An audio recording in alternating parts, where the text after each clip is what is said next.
Good evening to one and all. Welcome you all to the daily current affairs session brought to you by Ganesh IS Academy for the date 26th July 2023 for the news which came in Indian Express newspaper. So let's get into the today's current affairs news. First news is the Nipah virus circulation in bats across 9 states and 1 union territory according to the ICMR's National Institute of Virology, which is situated at Pune. What the details content of the news is: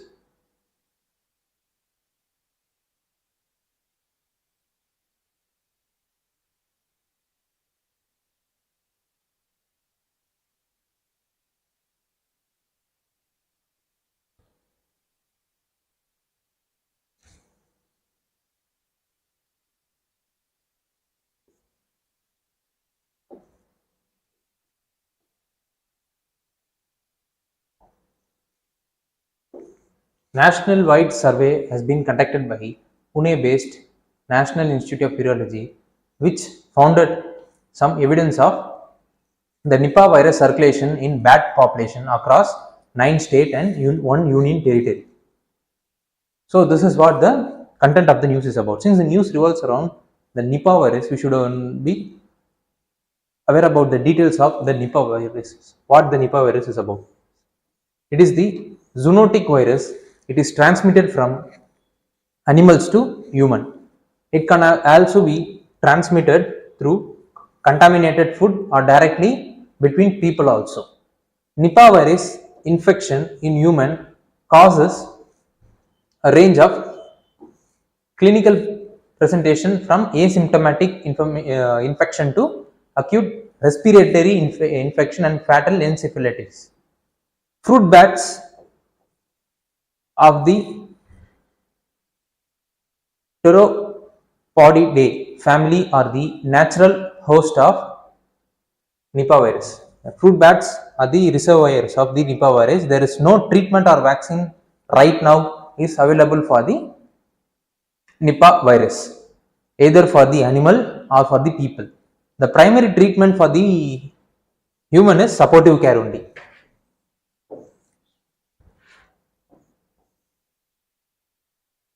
So this is what the details of the virus is about.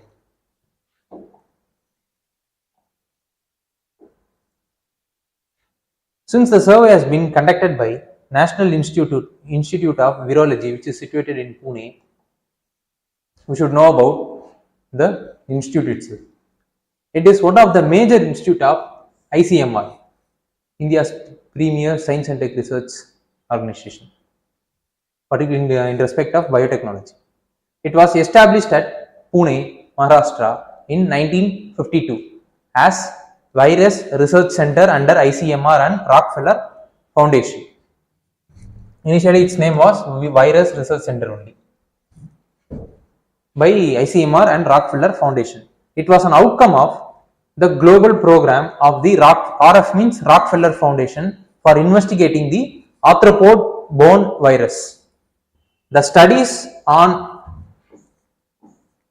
arboviruses, that is from arthropod-borne viruses and their arthropod vectors, involves some basics principle as well as techniques of virology, entomology as well as zoology.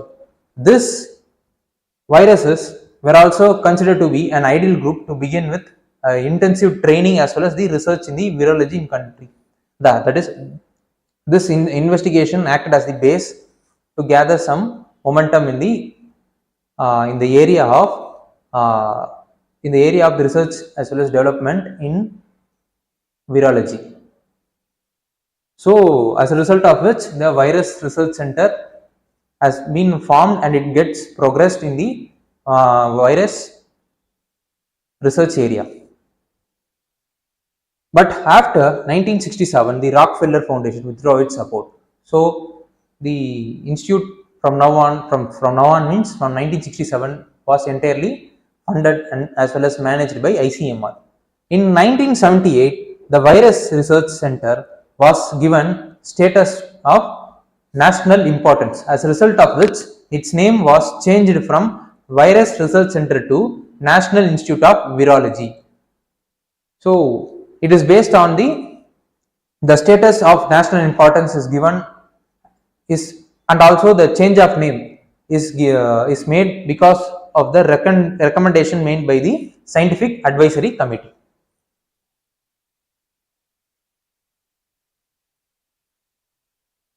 That research related to arthropod-borne viruses acted as the pioneer for the research activities in respect of the virus segment of the biotechnology to gain momentum in India.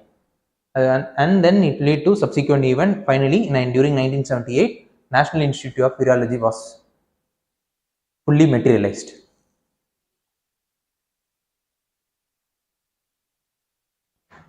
So what we needed to study further is, we should know about what does this term Institute of National Importance mean, and also we should know about the structure, organization, function of ICMR, and also we should know about what are all the other viral diseases that is present across the globe, and also what are the treatments as well as vaccine available for it, whether it is available for it or not, and if it is available means we should know what kind of vaccine or treatment is available for particular virus disease. So this is what the other things which we needed to study apart from the details as well as content of the news.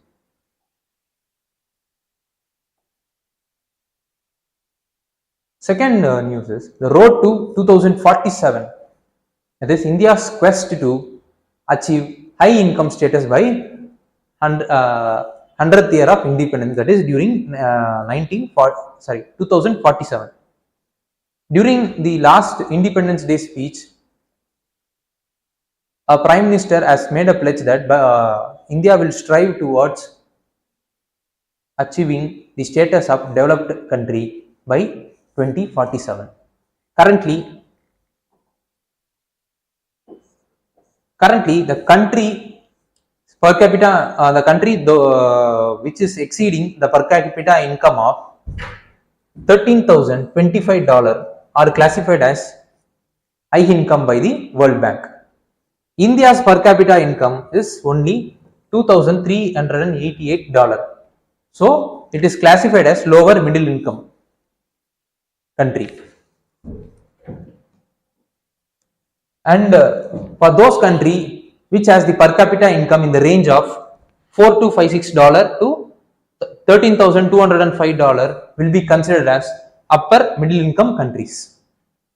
So to achieve the goal of the per capita income, which is $13,025, means India should be growing at 9.1 percentage at nominal growth rate, as well as 7.6 percentage in terms of real GDP growth rate. அது வந்து ஒவ்வொரு இயருக்குமே நடக்கும். The countries that became the high income country achieved this status either through deliberate policy of industrialization as well as promoting the external sector. But as we all know, in India, from government after government, they has been focusing especially on growth and development of manufacturing industry, which is not producing the result which the policy makers are expecting.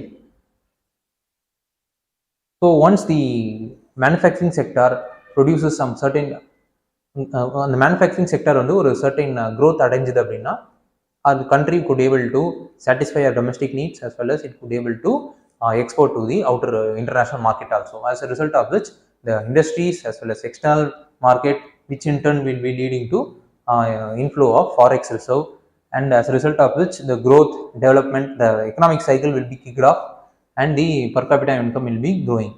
So this is what the actual expectation of the policymakers, but in reality it is not happening. So what the news as prescribed is, the news says that there have to be increase in the investment in economy, there has to be reduction in the logistic cost, and also there should be focus on skilling the labor force,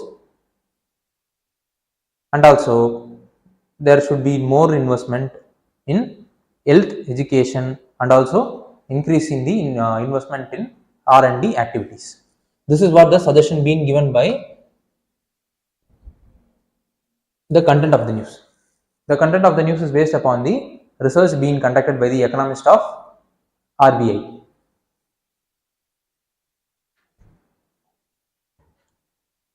Since the news revolves around the growing of GDP at certain rate, so we should know about what does this nominal as well as real GDP is about. The nominal GDP is evaluated at present market price. It is the way of measuring all goods and services produced by economy at current market price in the financial year. It will not be adjustable to the inflation rate. And real GDP is the way of measuring the national output within the price of base year. So it is calculated by adjusting the nominal GDP with inflation. You could able to arrive at real GDP. For example, let us consider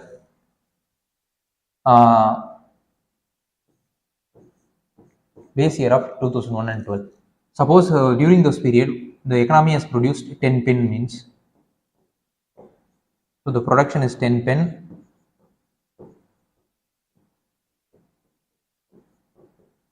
cost of each pen is rupees 10. So the total output of the particular year is 100 rupees. Right now we are now in 2022 and 23,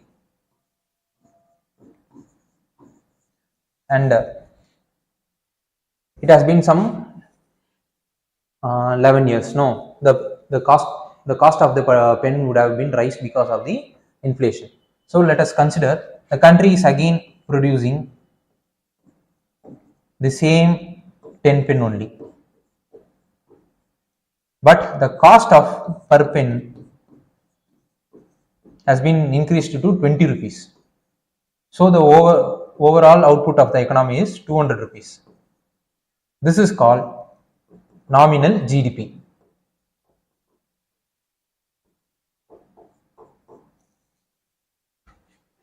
You won't be comparing it with the base rate.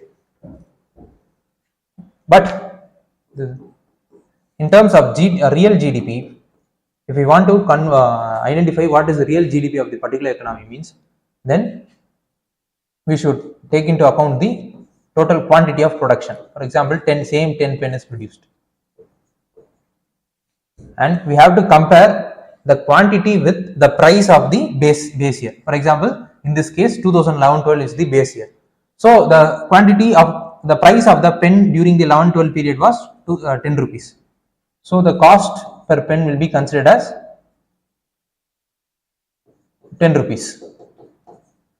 So the output will be 100 rupees, which is the real GDP output.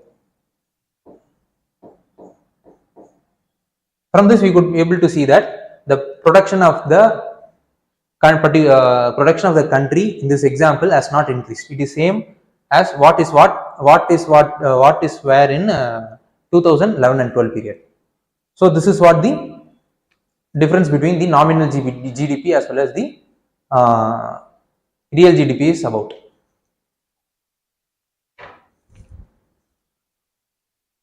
From that calculation itself, we could able to know that it is being adjusted against the inflation. But in terms of nominal GDP, there won't be any kind of adjustment will be taking place against the inflation. It will be taking the market price as it is. So this, and also we should know about the contribution of each sectors to the GDP. As of 2021 and 22 economic survey, it is said that primary sectors contributes nearly 21% in terms of gross value added in current account. In terms of secondary sectors, it contributes. Secondary sectors means the manufacturing sectors. That contributes on nearly 26.5% in terms of gross value added. In terms of tertiary sector, it is 52.5%. So our economy has been majorly supported by the service industry only, in particular the IT sectors. So this is what the data of the sectoral contribution to India's GDP is about.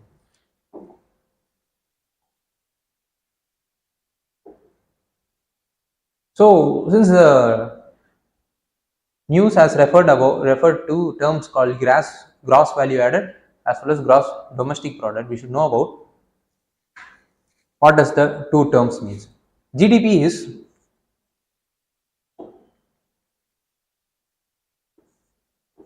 total value of the output produced in the economy.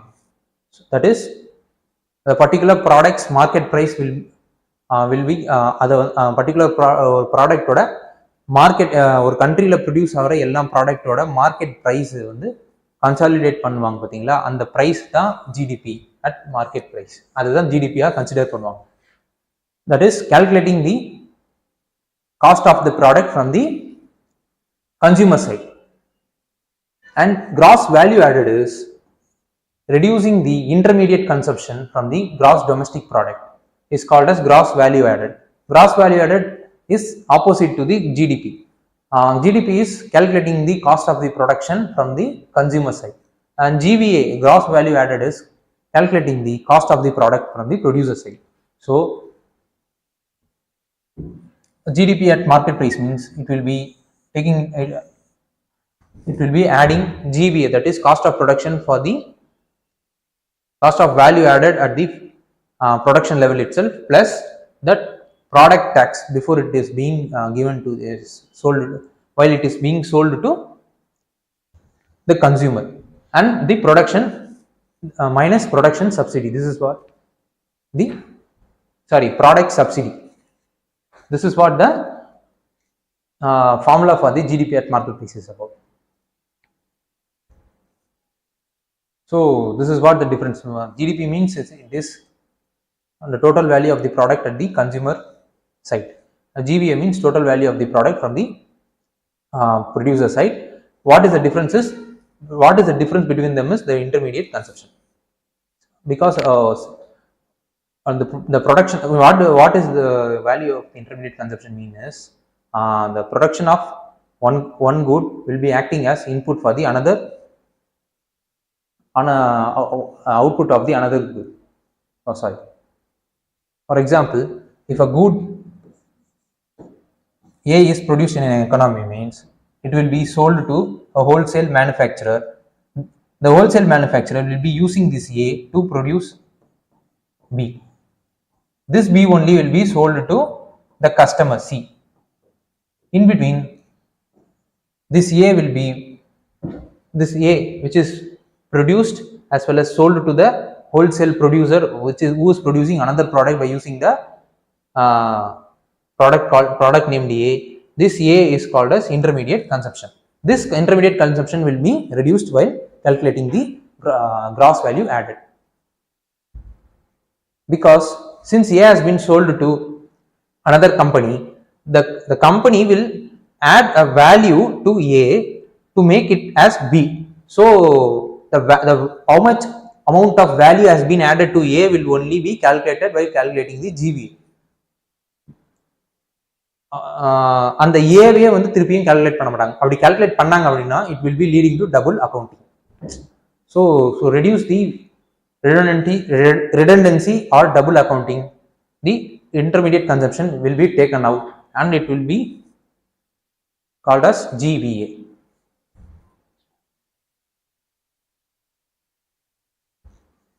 So what we needed to study further is we should know about the Tendulkar committee as well as Rangarajan committee's recommendation about fixing the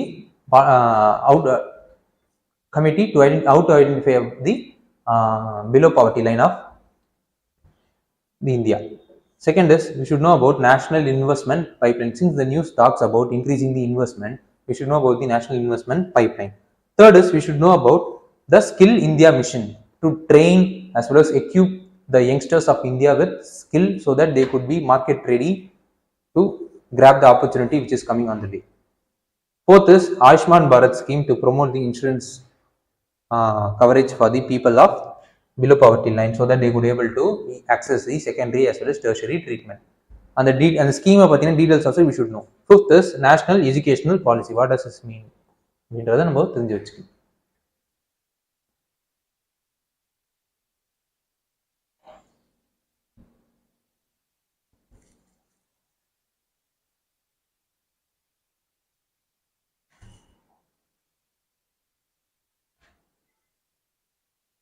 Overstep, overreach.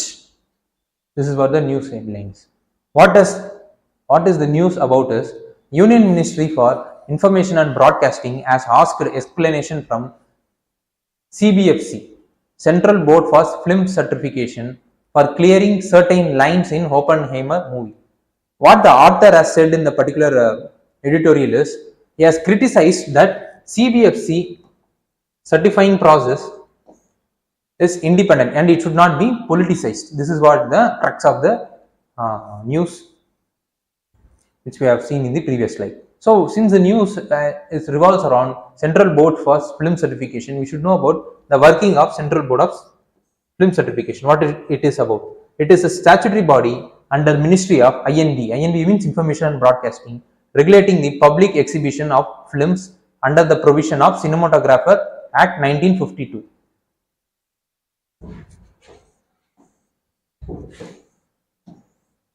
And it can be publicly exhibited in films can be publicly exhibited in India only after it is certified by CBFC. The board consists of non-official members and chairman. All of chairman as well as a secretary, all of them will be appointed by central government. It is a central government appointed body. It is headquartered in Mumbai. It has 9 regional offices, one at Mumbai, another in Kolkata, then Chennai, Bangalore, Thiruvananthapuram, Hyderabad, New Delhi, Cuttack and Guwahati. These are the other areas, regional offices where the CBFC's regional office is present. It has, the point has been repeated, the regional office will be assisted by advisory panel. This advisory panel members will be nominated by central government by drawing people from different walk of life, and their tenure for working is 2 years. The certification process will be in accordance with the Cinematographer Act as well as the Cinematographer Rules 1983 and the guidelines issued by central government. Under these 3 rules as well as statutory act, the certification process will be made. And what are the different types of certification being provided by the CBFC to the films are unrestricted. If a particular film is certified as U means it is termed as unrestricted public exhibition, and if a particular anyone could able to watch the film, and if it is certified as U bar A means it is also unrestricted public exhibition, but the parents of children, those who are belonging to 12 years, will be allowed to see the movies only with the permission of the particular parents. And the parents வந்து அவங்களோட டிஸ்கிரிப்ஷனரியா அந்த குழந்தைய வந்து அந்த படத்தை பார்க்கலாம் அப்படின்னு சொல்லி அவங்க சினிமா தியேட்டர்களுக்கோ இல்லை வேற எங்கேயோ கொண்டு போய் அந்த குழந்தைங்க பார்க்க வச்சாங்கன்னா அது வந்து அந்த பெற்றோர்களோட பொறுப்பு தான். சப்போஸ் இல்லை இந்த குழந்தைங்களை வந்து பார்க்கக்கூடாது, இந்த குழந்தைங்கள படங்களை வந்து பார்க்கக்கூடாது பெற்றோர்கள் முடிவு பண்ணாலும் இட் இஸ் அக்செப்டட். இந்த and A is it means adultery films. It will be restricted to adult, that is person those who are more than 18 years, and S is restricted for any class of any special class of persons. These are all the 4 certification being given by CBFC to the films.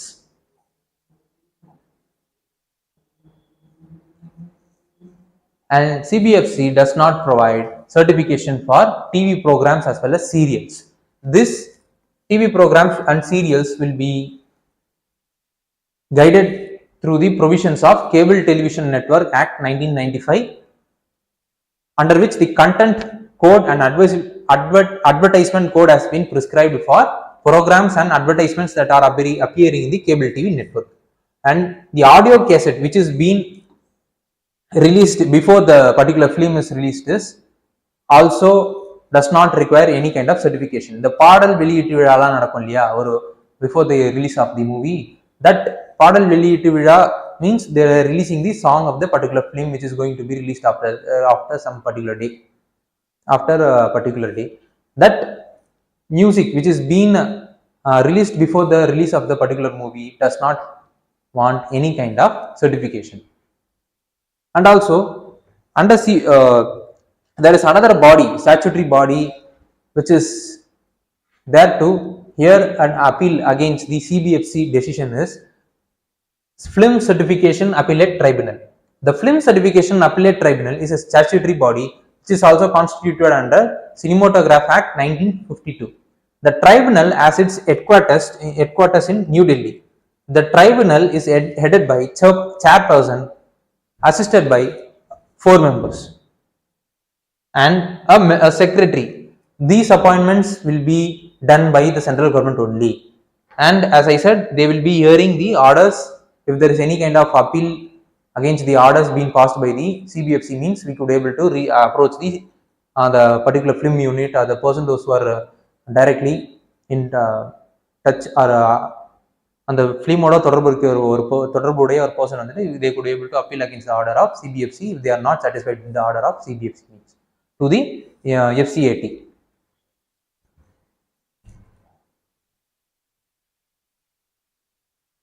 So what we needed to study further is we should know about the International Film Festival of India, and also we should know about what are the other important provisions of Cinematographer Act 1952. Since the news, media, TV, so on and so forth are a via channel through which persons freedom of expression could be expressed. So we should know the Article 19 of the Constitution also. And fourth is we should know about the Digital Media Ethics Code 2021. And also we should know about the IT Act, important provisions of IT Act 2000. So this is what the other things which we needed to know apart from the details as well as content of the news which we have seen above.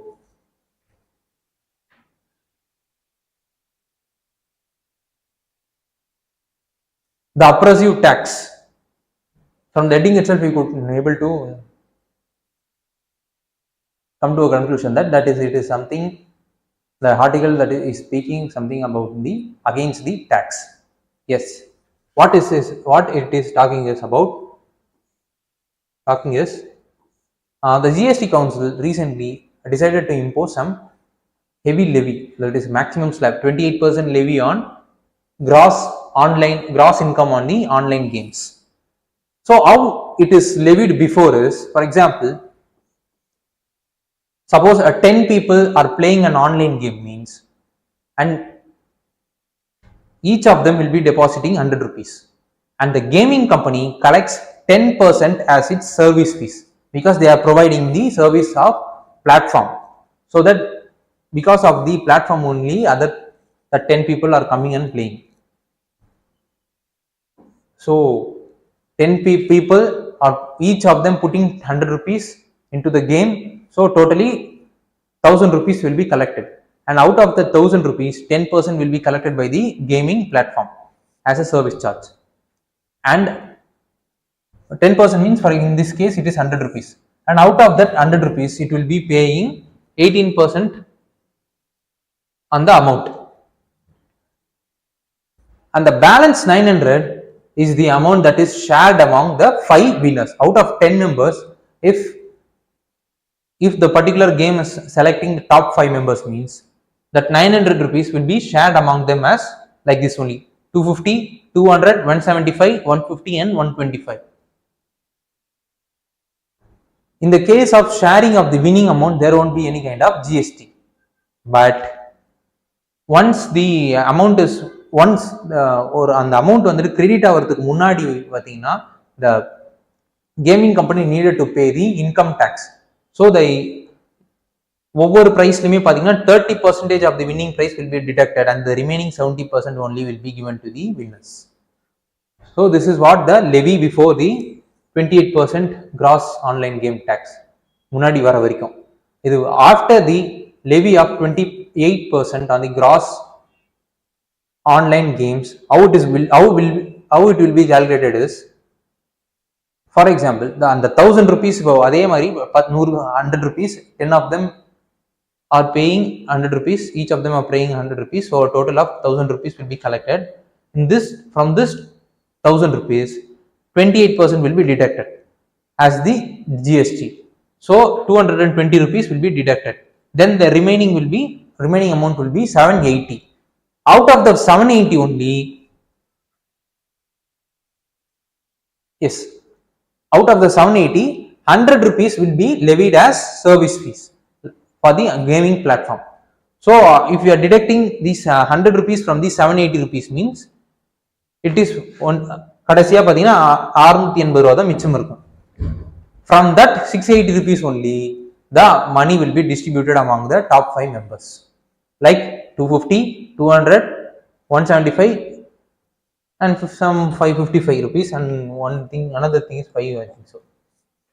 And before they are giving before the money is being credited to the winners, that 30%, the 30% income tax is the income which we are earning. So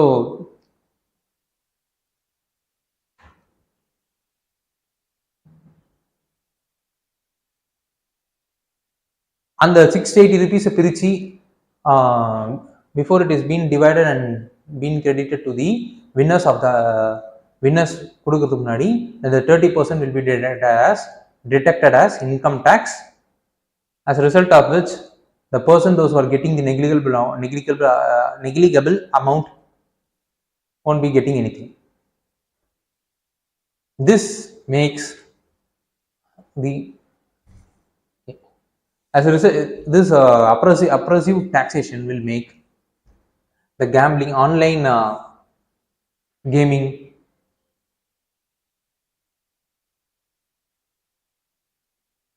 to lose. The investors of the online gaming will lose. இந்த oppressive tax பார்த்தீங்க அப்படின்னா the investor வந்து ஒரு கான்ஃபிடன்ஸை loose பண்ண வைக்கும். So because of the loss of the confidence, the investment coming in the gaming industry will be reduced. The investment coming into the gaming industry, as a result of reduction in the investment in the gaming industry, there will be the loss of employment will taking place in the gaming industry. So what the author has said, that it is not that that GST is collected from the gaming revenue. The employee, those who have been employed under the gaming industry will also be indirectly paying GST for their daily needs. So if because of the increase in the GST tax and the reduction in the consumer confidence, and then the effect, and then it will lead to effect of lose அதாவது employees investor confidence போகிறதுனால they will be reducing the investment in the gaming, as a result of which employment குறையும். And employment குறையிறதுனால employees will not have the income to spend on the daily needs, as a result of which the employees GST payment on daily needs will be பார்த்தீங்கன்னா குறைய ஆரம்பிக்கும். as a result of which overall the GST will be reduced.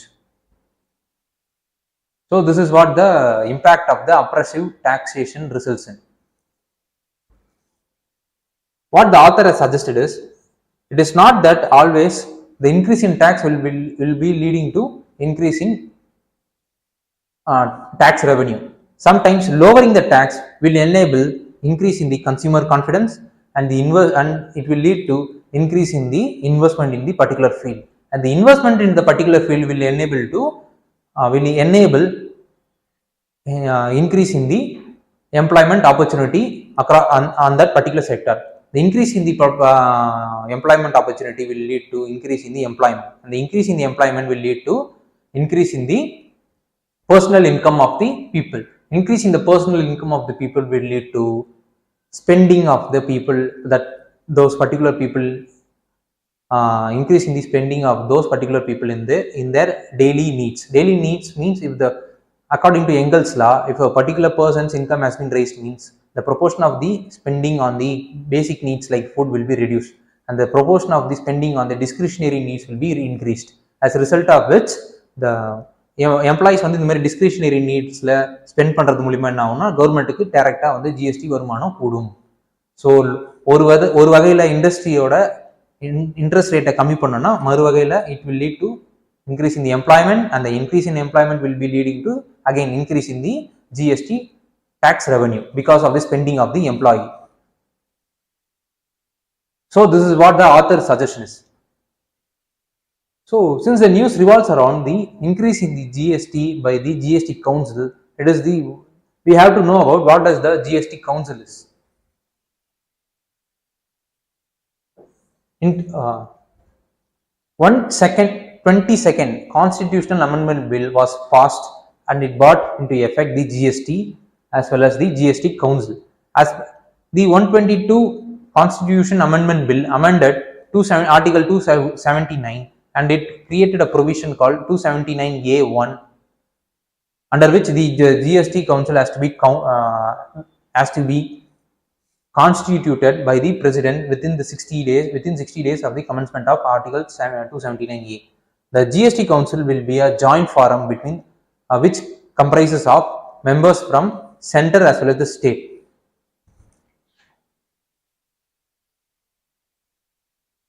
The Union Finance Minister will be the chairperson, and the Union Minister of State in charge of Revenue of Finance will be the member, and ministers of other different states will also be another member. So the GST Council will be taking the combination of the center as well as the state present in the GST Council, which is responsible for deciding the GST tax rate, is the perfect example for cooperative federalism. The GST Council takes decision through a consensus-based approach. Every decision of the GST shall be taken by a majority of not less than 3/4 of the weighted votes of the members present and voting. A weightage of 1/3 will be given to center, and the weightage of 2/3 will be given to the total votes. 2/3 of the total votes will be given to the states, so that it will be promoting from the votes distribution itself. We could able to see that the states are getting 2/3 share in a vote, and the center is getting only 1/3 share in a vote, so that the strength of the states since the share of the voting of the state is high, it will be leading to promotion of cooperative federalism. What we needed to study further is we have to know about what are all the other indirect tax that has been encompassed under or bought under the GST. Second is we should know about what does the indirect tax as well as direct taxes, and also what constitutes the indirect taxes as well as the direct taxes. And also we should know about the GST on anti-profiteering authority. Third is we should know about what are all the GST slabs being available right now in the country. So these are all the other things which we needed to look into, so that we would have able to have some holistic idea. Central government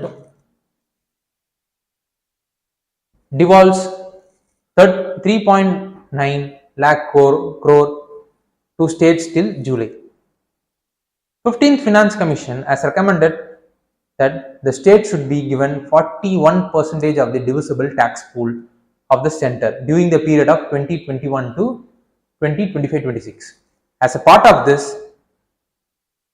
the center, as a part of this recommendation, center has fixed a target of devolving 10.21 lakhs crore to 10.21 lakh crore to state this year. So out of this 10.21 lakh crore till June, center has devolved 3.09 lakh crore to states.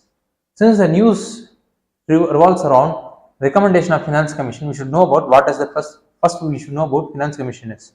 Finance Commission is a constitutional body being set up under Article 280 of the Constitution every 5 years to make recommendation on the distribution of financial resource between the union and state. The three aspects of the recommendation are: first, vertical devolution. Vertical devolution means the share between the center as well as state. Second aspect of the recommendation will be horizontal devolution. It is between the states.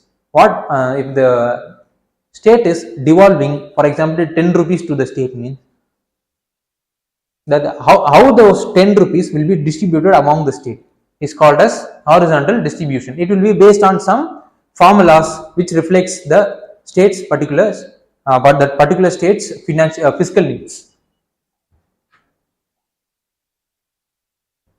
And third is granting aid. If certain states need some additional amount, means for the certain states or certain sector needs some additional amount for any kind of reform activity that they are undertaking, or for any urgent needs, means the third aspect is the granting aid provision being provided by the Finance Commission.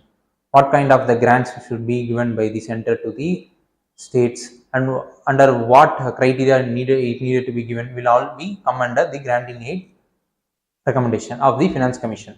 Since we have seen about the Finance Commission, we should also see about 15th Finance Commission's recommendation. N.K. Singh is the chairman of 15th Finance Commission. FFC means 15th Finance Commission. The share of the state in the central tax for 2021-2026 period is what the Finance Commission has recommended is 41%. The adjustment, the previous Finance Commission, that is 14th Finance Commission, has recommended 42% devaluation of tax to state. Why the 1% has been adjusted is, this 1% has to be provided to the newly formed Jammu and Kashmir and Ladakh Union Territory.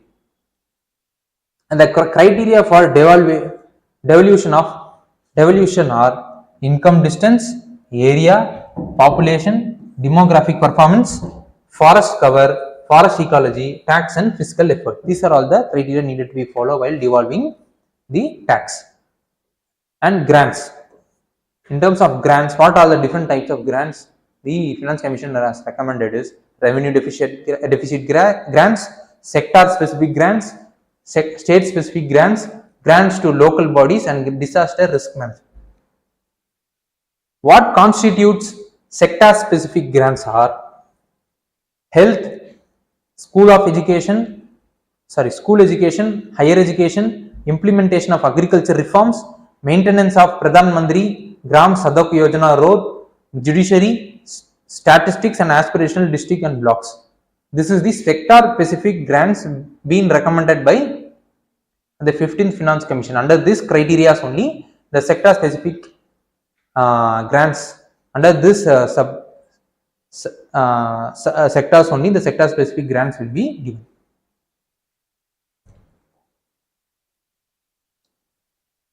And the state specific grants.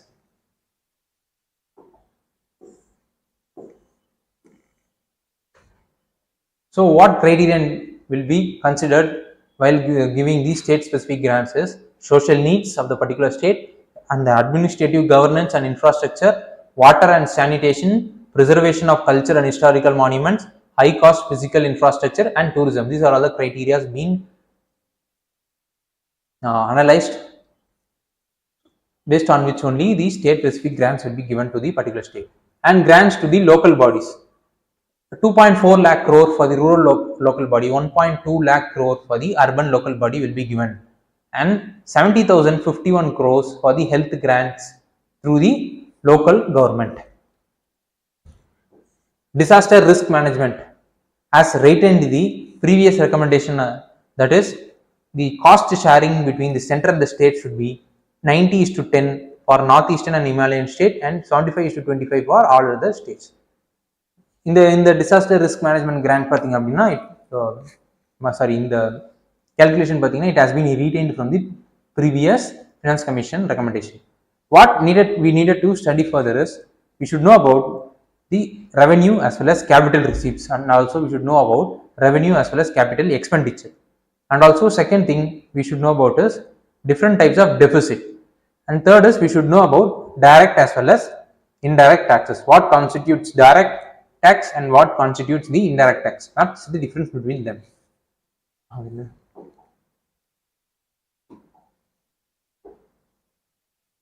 So that is what the important news which came today. So let's look into the previous year prelims questions which was asked in relation to the news that came today. Consider the following items: cereal, grains, hulled, chicken, eggs, cooked, fish, processed and canned, newspaper containing advertising material. Which of the following items are exempted under GST? The fish, processed and canned is under GST only. So the statement 3 could be neglected. So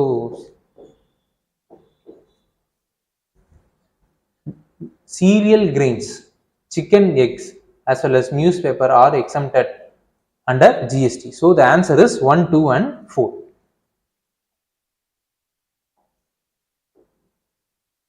In the context of Indian economy, consider the following statement.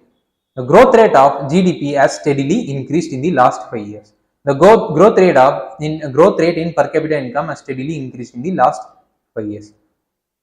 In economy, there won't be anything called steadily increasing or steadily decreasing. There will be some ups and downs intermittently. So both the statement is wrong. The answer is D, neither 1 nor 2.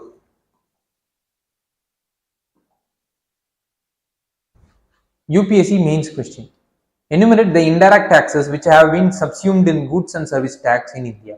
Also comment on the revenue implication of the states introduced in India since July 2017. 10 mark. I want those students, those who are seeing the current affairs session online, please do comment answer point for this question so that you could able to learn the views of the other people, and other people also could learn the views of us.